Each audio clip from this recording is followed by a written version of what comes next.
নমস্কার, কেমন আছো সবাই? আশা করি সবাই ভালো আছো। মাই সিম্পল লাইফস্টাইল আইডি ব্লগ চ্যানেলে তোমাদের আরও একবার স্বাগত জানাই। তো নতুন দিন, নতুন আরও একটা ভিডিও নিয়ে শুরু করছি।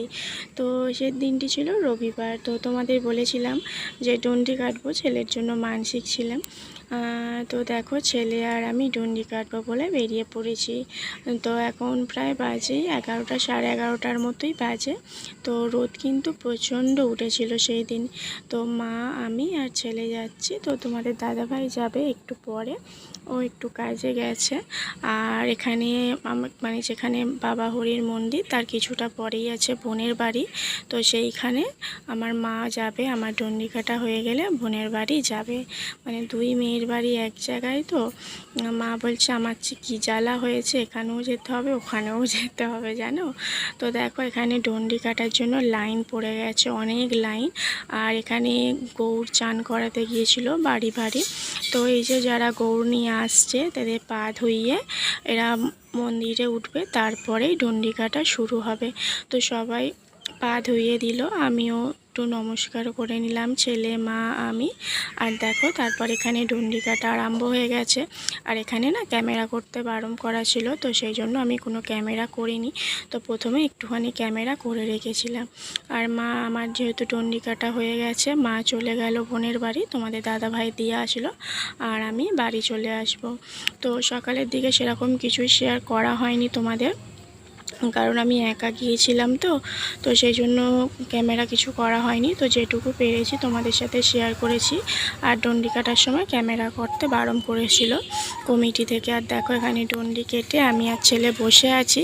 তো ছেলেকে মা জিলিপি, বাদাম এইসব কিনে দিয়ে গেছে, ও খাচ্ছে। তো তবুও প্রায় 2টো তখন বাজে। তো ছেলে কতক্ষণ আর শুকিয়ে থাকবে, আমি সারাদিনই শুকিয়েছিলাম। আর দেখো, এখানে এসে আবার স্নান করে জামা কাপড় সব শুকনো দিয়েছি। আবার সন্ধ্যাবেলা এগুলো পরে যাব। আর বিকেলবেলা, মানে এখন হচ্ছে বিকেলবেলা, মানে 4টে বাজে, এখন বাতাসা নিয়ে যাচ্ছি। ও বাতাসা ছড়া দেওয়া হয় ওখানে বাবা হরির কাছে উৎসর্গ করে। তো মনের যার যে কারণে মানসিক করেছিল উৎসর্গ করে তারপরে হরির লুট দেওয়া হয়।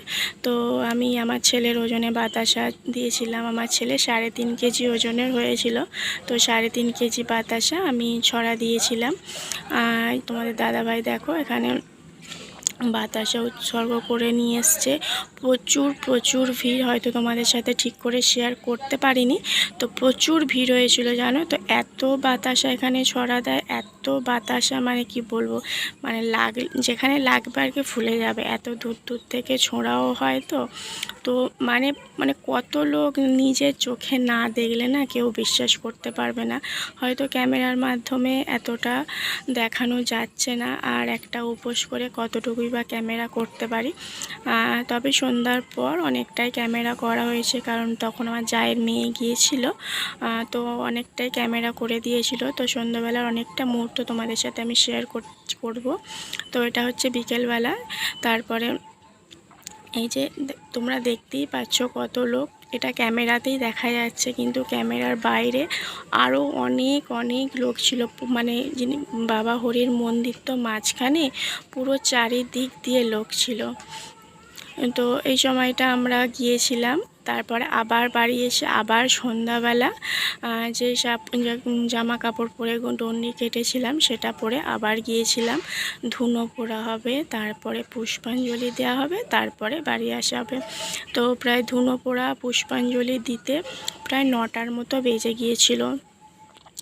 তো অন্য দিনে হয়তো খিদে পায়, অনেক কিছু হয় জানো তো, কিন্তু একটা উপোস করে ছেলের মানে যাতে মঙ্গল হয় সেই কামনায় পুজো দিয়ে না একটুও শরীরে কষ্ট বলে কিছু হয়নি জানো। তো দেখো যে মানে ধুনো পোড়ানোর জন্য যা যা লাগে সবই দিয়ে দিচ্ছে। এই দাদারা আছে, ভাইয়েরা আছে, এরা মানে 1 সপ্তাহ ধরে প্রচুর পরিশ্রম করে জানো তো। আর মানে এটা হচ্ছে একজনদের বাড়ির হিসাবেই তখন শুরু হয়েছিল, একজনদের বাড়ির হরিনাম হিসাবে, কিন্তু এখন গোটা ধুলাগড়ের এই আটচালার এই হরিনামটা হয়। তো বাবা হরি সবার মনের কামনা পূরণ করে, তো আমারও করেছে, আমি আগেও বলেছি। তো তাই যতটুকু পেরেছি বাবার কাছে আমি পুজো দিয়েছি। আর এই যে দেখো এখানে এইগুলোকে ধুনো পোড়ানোর জন্য সব দিয়ে দিচ্ছে। আর এতে প্যাকাঠি, আর যাকে পাটকাঠিও বলা হয়, আর এতে ধুনো আর পাটকাঠি আর কি একসাথে দিয়ে দিচ্ছে। এতে ধুনো দিয়ে দিলে এটা মানে সামান্য খালি আগুনের ছোঁয়াটুকু লাগার জন্য। প্রায় 4 থেকে 5 হাজার লোক ডন্ডি কেটেছে, ধুনো পুড়েছে। এবারে এতগুলো লোককে একজন একজন করে ধুনো পোড়ানো তো সম্ভব নয়, তো সেই জন্য গোটা রাস্তা লাইন করে বসিয়ে দিয়েছে অনেক অনেক লোক, প্রায় 4-5 হাজার লোক। তো দেখো তারপরে যেহেতু ধুনো পোড়ানো হবে সেই জন্য ভিজে গামছা সবাই তো শুকিয়ে নিয়ে এসেছিলো, তারপরে ভিজে গামছা দিয়ে সবাই মাথা ঢাকা দিয়ে বসতে বলেছিল, যাতে না আগুনটা যাতে গায়ে লাগলে আর কি কোনো কিছু দুর্ঘটনা না ঘটে যায়। তবুও আগুনটা শুধু মানে একটা ঝটকাটুকুই দেওয়া হয়েছে, তবুও হাতে যেরকম আগুন দেয় সেরকমভাবে দেয়নি। আর আমি তো এই প্রথমবার মানে ধুনো পুড়ছে, আমি ডন্ডি কেটেছি। তো তখন মানে আমার বাপের বাড়ির যে কালী মন্দির আছে সেখানে আমি ডন্ডি কেটেছি, তবে সেখানে আমি ধুনো পুড়িনি। আর এখানে ধুনো এই প্রথমবার ধুনো পুড়েছি, তো আমার প্রচণ্ড ভয় লাগছিল জানো। আর মানে আমার অপোজিট দিকে যারা বসে আছে আমি তো তাদেরটা দেখেছি আগুনটা কি জোরে জোরে জ্বলছিল জানো। আমি তো খালি হরে কৃষ্ণ বলে কৃষ্ণকে ডাকছিলাম। তো যাই হোক, কৃষ্ণকে ডাকলে কিন্তু মন প্রাণ সব শান্তি থাকে, ভয় দূর হয়। তো আমি যতক্ষণ মানে আগুনের কাজটা চলেছে 3 বার করে দিতে হয়, তো ততক্ষণ আমি শুধু কৃষ্ণকে ডেকেছি জানো তো। আর তোমাদের দাদাভাইকে আমি হওয়ার পরে বলছিলাম, কি গো আগুনটা কি জোরে জোরে জ্বলছিল? বলছে তুমি তো দেখোনি, ক্যামেরায় করা আছে, যখন ভিডিও পোস্ট করবে তখন তুমি দেখতে পাবে। কিন্তু আমি সামনে কিন্তু দেখেছিলাম জানো তো। আমার না খুব ভয় করছিল। আর এখন কি করছে জানো তো, এটা মাটি দিয়ে, কাদা মাটি দিয়ে দুটো হাতে আর মাথায় একটা করে সরা বসিয়ে দিচ্ছে, এর মধ্যেই আগুনটা দেবে জানো তো। তো দেখো এরকমভাবেই দিচ্ছে মানে আর আমার প্রচণ্ড ভয় করছিল জানো তো আগুন। আমি যখন আমার কাছে এসেছে না, আমি ভয়ে থরথর করে কাঁপছিলাম আর শুধু কৃষ্ণকে ডাকছিলাম, হরে কৃষ্ণ করছিলাম জানো তো।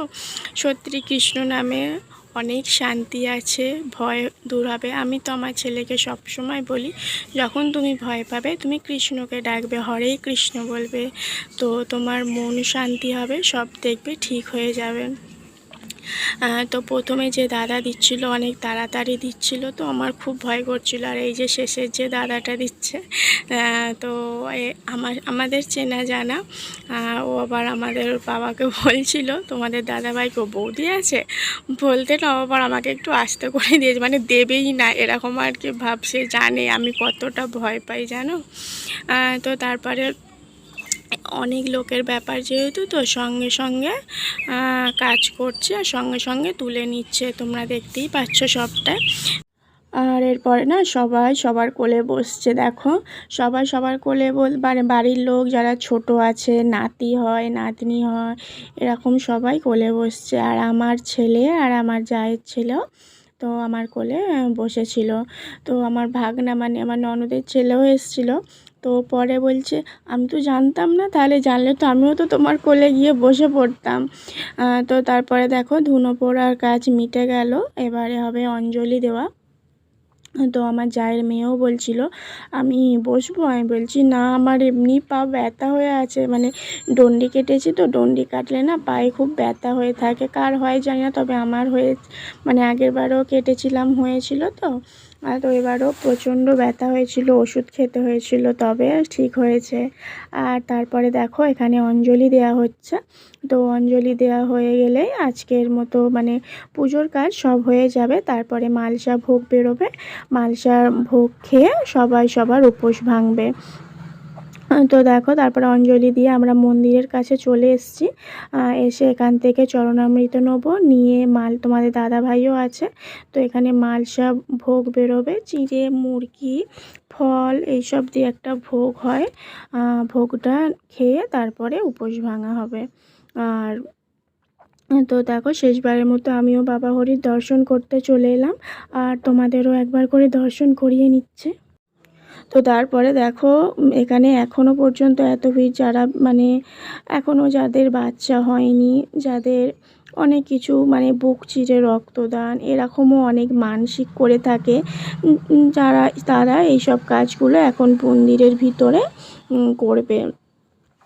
বুক চিরে রক্তদান বলতে একটা বেল কাটা দিয়ে বুকের মাঝখানটা করে একটুখানি চিরে ওটা রক্তটা একটুখানি বের করে বেলপাতা দিয়ে বাবা হরির পায়ে দেবে। এটা এরকম এখানে যারা যেমন মানসিক করে তারা সেইভাবে এখানে কাজ করছে। তো চলো আমরা তোমাদের একবার দেখিয়ে নিলাম, নিয়ে আর ভিডিওটা এখানেই শেষ করব। ভিডিওটি কেমন লাগলো অবশ্যই কমেন্ট করে জানিও, ভালো লাগলে একটা লাইক করে দিও।